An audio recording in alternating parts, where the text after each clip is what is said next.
How are you, my friend? I'm doing well. How are you? I'm good. I'm good. We just closed the room for the day, working on episode 6. So yeah, we're working away. I'm grateful for it. Gosh, that always gives me goosebumps, gets my skin going. I love hearing that you've just come out of the room and all these. I can tell that you're probably full of ideas and the flashcards are being moved around and what's going to happen. I always wish I knew what you do when I was a fly on the wall. But Oh, what a well, we'd love to have you come visit. It's easy now with the Zoom.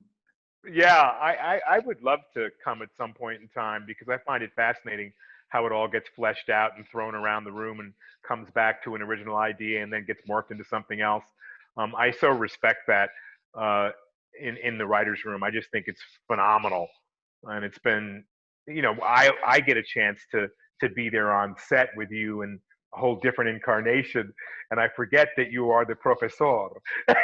I forget that that's part of your persona. Well, Yeah. you know, only because I know your previous incarnation as a teacher, and I always feel that I respect that because that has to have some graceful measure to it, and I wonder how that translates to you having to bring that to set with you and how you deal with actors at all. I I wonder. Oh, oh, that's interesting. I think teaching, teaching certainly gave me. I got a little bit more comfortable with in my own skin from teaching. I think just from working with people and it calmed me down a little bit. And I learned that I can't think about how I'm coming off. I just have to be focused on the other person instead of thinking about myself, which is, I guess I also something you get in performing. And it also, I taught film. I love teaching because I think I learned more from the students than I taught them. You said something about teaching once that rang for me. I'd mentioned this to you before. You were on a panel.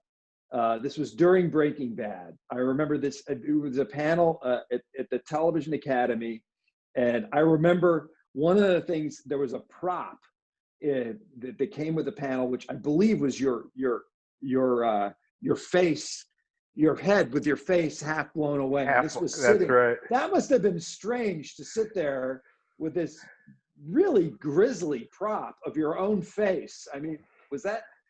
I'll get to the thing that you said that I'll always remember was I think Gus Fring is essentially a teacher. And when you said that, I will admit I smiled, and I might have even smiled and laughed about it a little bit. And I was like, oh, wow, where did he get that? And then the more I thought about it, the more it rang for me. And I think just the fact that you said that, it's something that's come up in the room over and over again.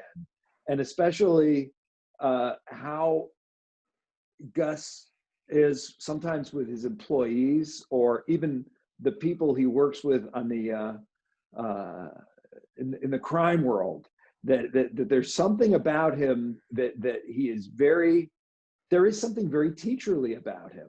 And I think that was a really deep insight.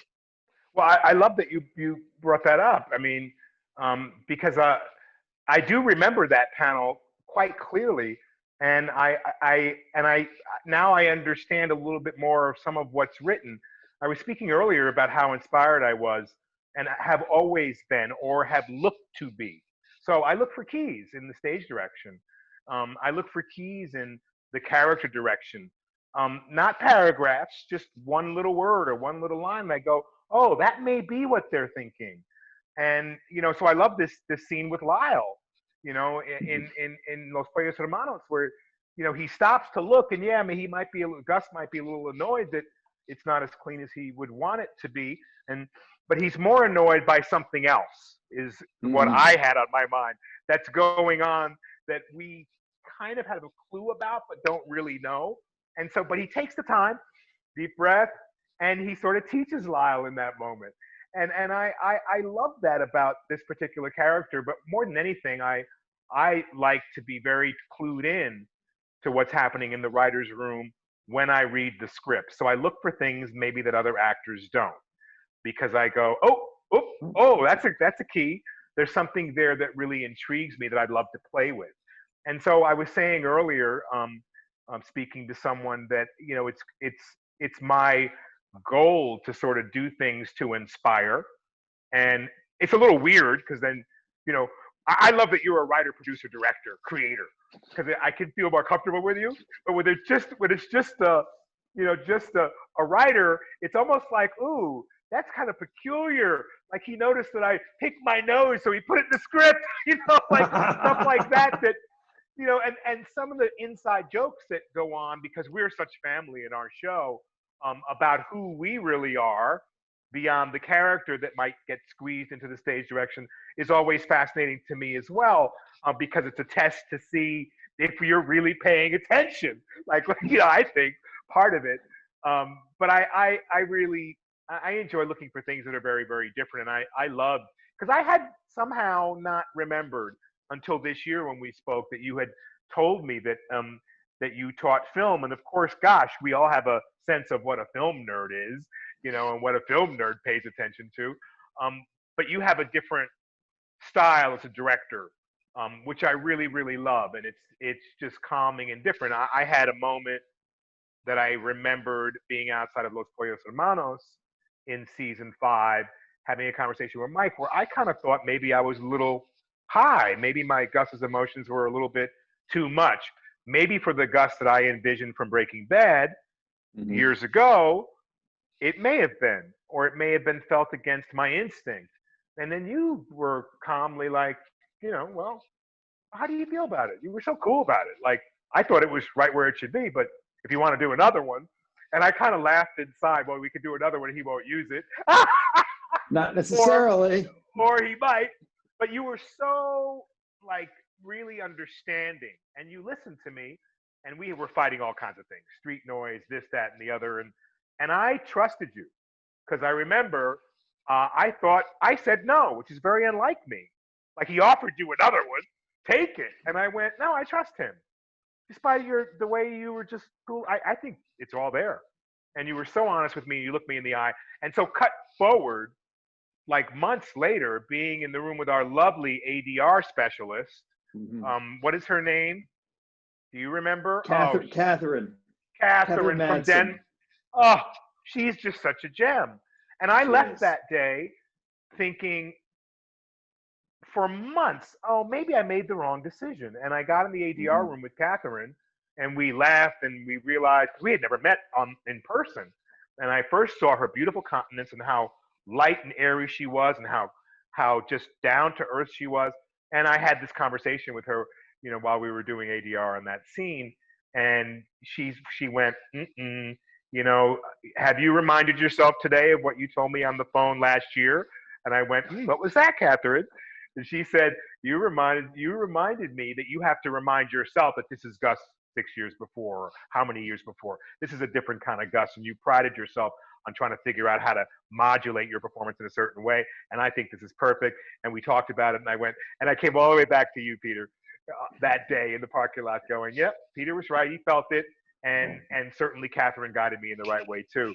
So it's weird, sort of being an actor and having sort of the same feelings that you have as a writer and director, as you correlated to a few minutes ago. But I guess it's perfectly natural, I guess it must be, because, I think you and guys in the writer's room have to sort of step into that character's shoes for a few minutes and figure out what they would do and say, and hope that you're on target. I would imagine. All kinds of crazy things go on in the writer's room, but I love the fact that you have such an incredible array of characters who you played. You have such a depth of experience, and yet you're still thinking, a few weeks later, you're still thinking, did I get that right? I love the fact that there's that, no matter how far you get, that even you have that little bit of that self-questioning, and that question, that feeling that there's always something, a different choice I could have made. And it's true, because when you're, that's one of for me, the biggest difference between writing and directing or being on the set is when you're writing, I always try to make my time work so I can second guess and third guess and fourth guess and read it again and again and kind of, oh, was that the right choice? And sometimes that's the only way I can get anything written is if I just say, okay, I know this is going to be terrible, but I'm going to rewrite it. I'm going to get it right later. But when you're on the set, that's almost it. I mean, there's, that's what you're going to be working with. And I think that's one of the challenges, especially for directors, because we've already seen it in our heads, to have an open heart and to see what the performers are bringing to it, and not just try to say, oh, well, that wasn't the way I pictured it, so do it this up. And I've been guilty of that. There have been times when I say, it wasn't the way I pictured it, do it. But I think in that case, I just look, anytime, I've never seen you make a wrong move ever with this character or with any of the characters you played. So I think we have the thing that's fun about it too is that we get to learn about the character from watching you. And I think that what you said, what you told Catherine, is absolutely visible in Gus Fring, and it's not so much in the dialogue or the description as in your performance. And that was something that we talked about when you came to Better Call Saul. And Vince and I were so grateful that you agreed to come back because, we had given the character, I think, the perfect send-off on Breaking Bad. I don't know how you get,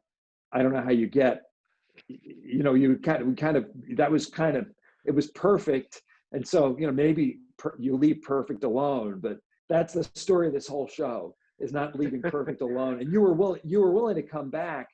But I remember we talked about, well, what's different? Because you didn't, I think the way I remember it, you didn't want to play just exactly the same character. It was years earlier, and there was a different relationship with everybody around you. And that was something I was aware of, but it seemed so subtle that in some ways, I don't know that we wrote it into the scripts, but it's something that you did and that you knew and you thought about. And it absolutely shows. I mean, Gus Fring, I think it's kind of epic to see how he is on Better Call Saul, what kind of person he is and the things that he can show and what he shows on Breaking Bad. And he is so, on Breaking Bad, he's so clinched, to me anyway. He's so clinched, and he doesn't quite have it that way. Is that how you see it? That's how I see it. And I was amazed at someone said something to me today about how they saw the differences too. And maybe because I'm in my own skin and in my brain, I have to live in that brain. And when I come in, I'm not trying to go for any kind of prototype of Gus Fring. Of course, it's sort of in my blood, that old guy. And I have to remind myself, oh, this new guy can have a little more emotion. He can be not so held so close to the vest. He can have it not together and have it be all right. And so those subtle differences are, and I got to say to you, until I hear you say it, and someone mentioned something to me today that they could see that difference. I don't know if I can quite see it yet, because I think maybe I'm too close to it, or maybe I don't watch enough until the season's over, because I can't bear to watch within it, because I fear that my big ego is going to change something. And I don't want to do that. Wait, talk about that. So you don't want to watch. So do you watch dailies? Is that if you had the opportunity to, which I don't think you do on the TV show, but if you had the opportunity to, would you watch dailies of yourself? I would not. No, I prefer not to watch episode to episode, because I believe that it might change how my adjustments to the character from week to week. I prefer to have the visual of on paper and go back in my brain and remember previous episodes. And when we finished all 9 or all 10, then to be able to have the ability to watch them. That's just me, because I feel as if I would maybe fall in love with something I'm doing, or hate something I'm doing, or adjust something that doesn't need to be adjusted. So why not live in the character week to week? So I'm an oddball that way. But I feel as if it's helpful for me to keep my focus. So to me, that's kind of how I do it with our show. I hate to reveal that because maybe people will think less of me, but I just want to be within that rhythm of the show and not the rhythm of my brain. So for me, part of what I do now is to fall in love with more and more with what I do. It exists on a multi-layered place. So I'm always like a little afraid of or welcoming or threatened by all of the above by really smart writers, really, really smart people. It's not threatened by, it's just that, or not even intimidated anymore. It's just, I feel like I got to shut up when I'm around Vince and around you and other writers who just, you have brilliant brains to put things together. So well, I want to listen. I don't know. I mean, you know, we're having a Giancarlo Esposito film festival here, and we were watching Do the Right Thing. And then Gordon Smith just mentioned he was watching you in the Jim Jarmusch Night on Earth, and talking about how great that was. And you know, I'm trying. Oh, The Usual Suspects, and you're so different in every movie. You're such. It's hard for me to believe, looking at it Bugging Out, that is the same actor who's playing Gustavo Fring. It's just it's remarkable. How do you all right, I'll just ask, how do you do it? And also, how do you more specifically, your characters are physically very distinct. And like, the way Gus holds himself is so distinct from your other characters. What is your process? How do you arrive at that? Well, you know, so I teach a little acting at the Atlantic Theater Company, which I really love to do. And I just remember the only thing I could describe it as, I tell my students, acting is physical. And they go, look at me, go, I go, it's physical. Oh, so it should be in your body, in your craw, and in every part of every vessel of your being. And so I think of how I teach that and what that means. And I think of being in the studio for Jungle Book with Favreau and thinking it was old school. I'm just going to record it. And then there's cameras everywhere. And I had already turned myself into a wolf. But literally, Favreau's mouth, he's on Zoom. Oh, no, one day he was there, and the next day he was somewhere else. He was on the computer. And I was a wolf on the floor because I learned to play like that as a child. And I feel like, you know, to embody creatures is to embody every part of their skin and their fur and their claw and their feeling. And so I quickly realized, well, that's acting. So acting has to be physical. It's got to be in there somewhere.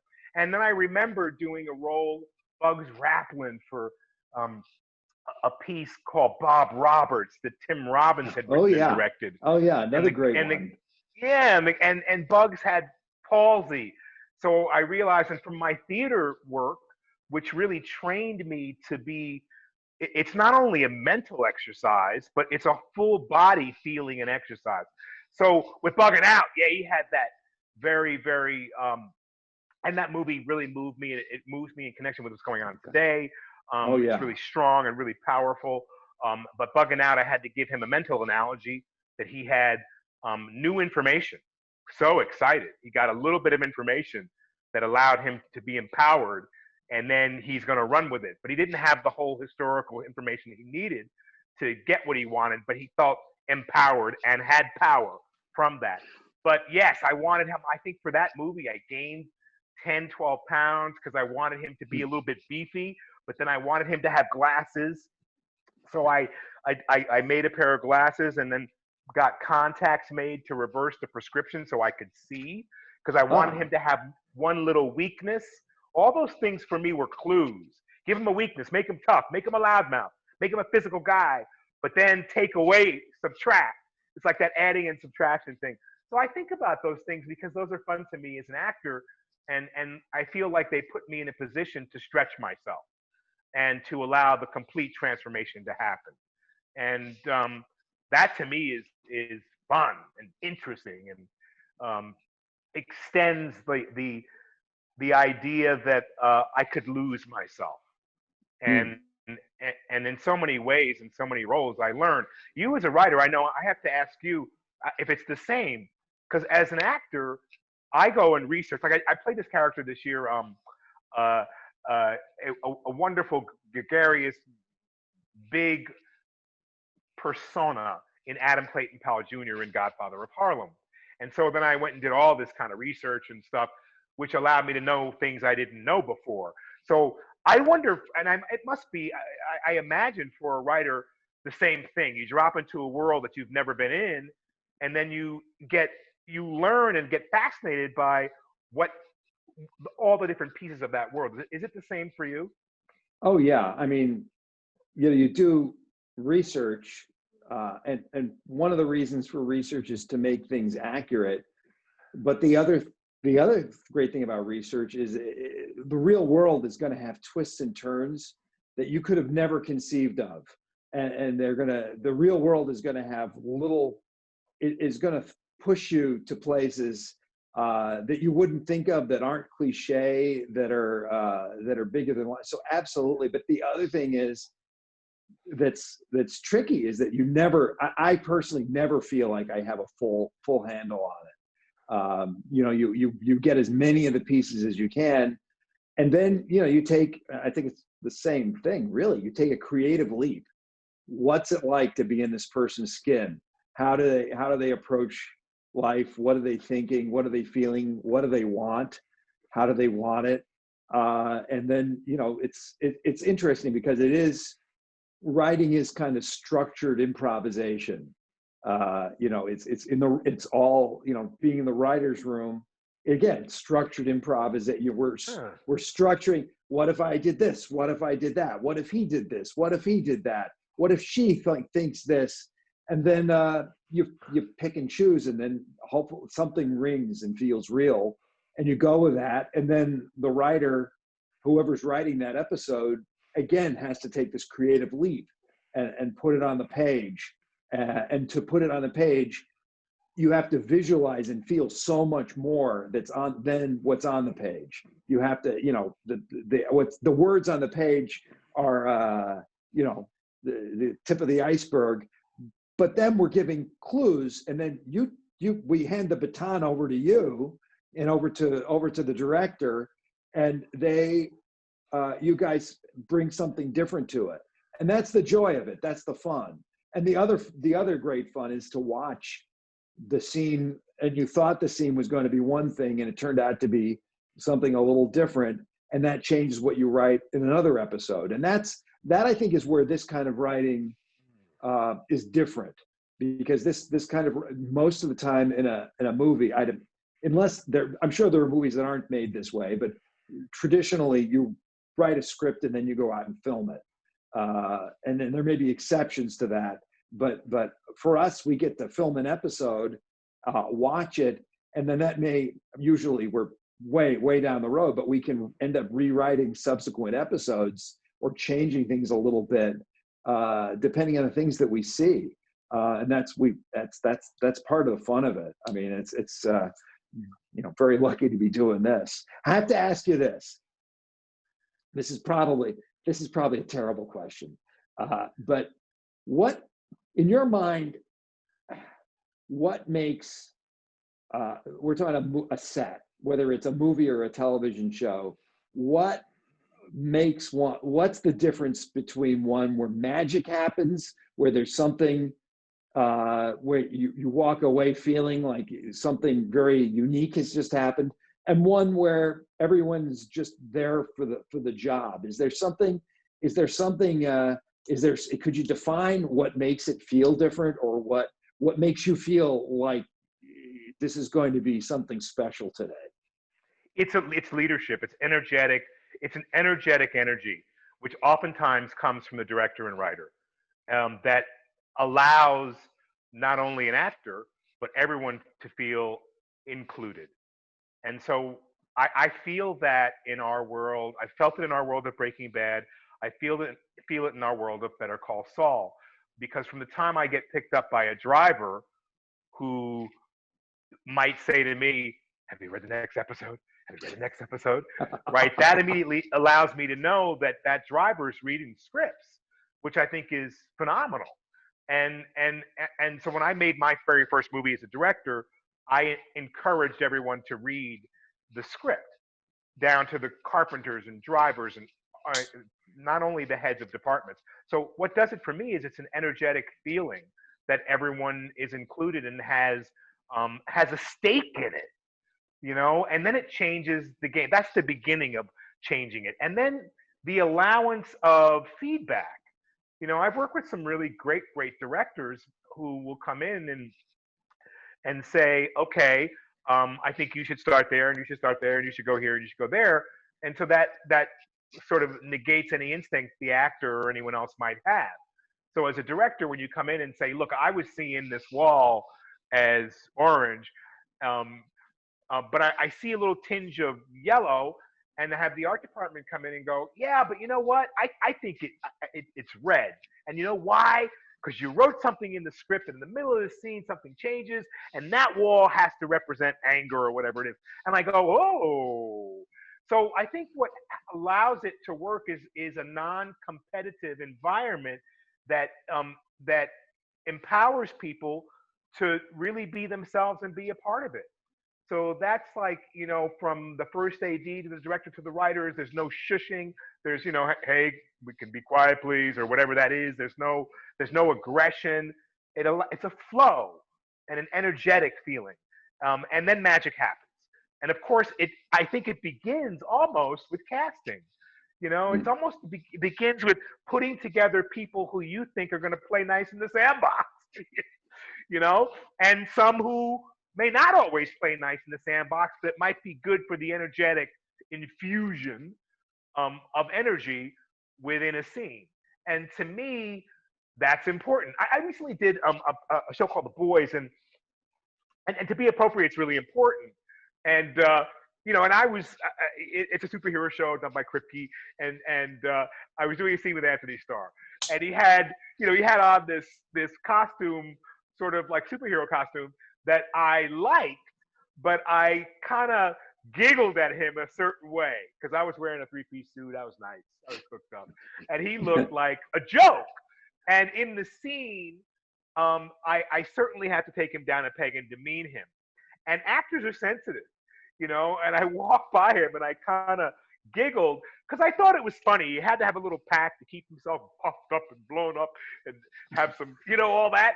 And I didn't say anything derogatory, but he read my laugh. And I was so conscious of, I didn't want to insult him. And I wasn't trying to poke him to get him to raise up in the scene at all. I just thought it was kind of hysterical. And the way he looked at me, I had to immediately say, no. I didn't mean nothing personal. It's just a little funny to me, you know? And I know it got under his skin, but I didn't mean to be his petty tyrant. But it worked. It wasn't, I didn't try it. It just happened. And so he held it against me. And he got in the scene, and boy, he tore into me in the scene. And it allowed me to keep my position, stay cool and calm, but realize I may have hurt his feelings. You know? I didn't mean to. I didn't want to. But it was a good moment. But I think energetically what happens if you feel not threatened and you feel like you can, look, I don't know.